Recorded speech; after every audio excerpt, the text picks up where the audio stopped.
Yo, what is up, guys? Underrated Majors. Today I'll be doing a video discussing how strong is Lucy. Now, when it comes to Lucy, she is definitely one of the characters who has grown the most when it comes to strength in the series of Fairy Tail, bar none. And that's simply because in the beginning of the series, we saw that she was very weak and she was very dependent upon Natsu and other Fairy Tail Guild members. But now, throughout the course of the series, we've seen that she's able to stand her own ground and she's able to fight on her own. One of the biggest examples is the Tardos arc. She was able to put in a lot of work against people like Jackal, and she was also able to unlock new abilities like Star Dress, which actually made her less dependent on even her celestial spirit keys, whereas it was basically like Lucy doing all the fighting. Don't get me wrong, seeing Lucy fight with the celestial spirit keys, I can understand why she does that. That's her ability, but I think it's even better like when it's actually like Lucy herself fighting. It just makes her look stronger and it makes her look a lot cooler. Now, there's definitely no doubt that Lucy, she has grown a lot in strength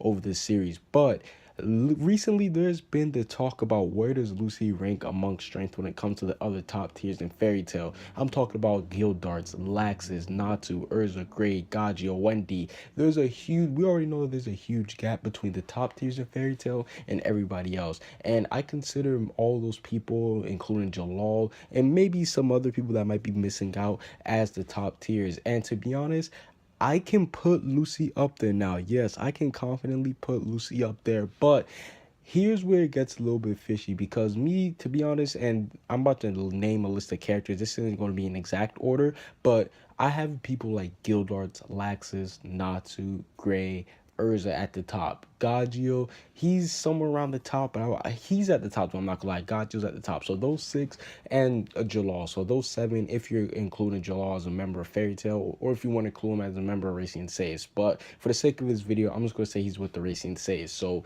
those six, I have those guys at the top. Those guys are the cream of the crop. Then you have people like Wendy, Mira Jane, who start coming in after that. And I think Lucy, she falls perfectly into that spot. Now, me personally, I do think that she is the weakest out of those three that I just named, out of Mira Jane and Wendy. But that's still not a knock against Lucy. Me personally, I think she's right behind Wendy. Hell, you can even argue that she's stronger than Wendy, and I wouldn't even be mad because Lucy, she's shown all the stuff that she could do. So yeah, me personally, I do think that Lucy, she has definitely improved the most in the series when it comes to power wise, because we saw at the beginning of the series she couldn't really do her own, like she couldn't do anything, but now she became a strong independent woman. She's able to fight on her own, and she definitely propelled herself into the top 10 strongest people in the Fairy Tail Guild. But overall, how strong do you guys think Lucy is? Do you guys think that I'm overrating her, or do you guys think that this ranking is perfect? Comment what you guys think down below. Subscribe if you haven't.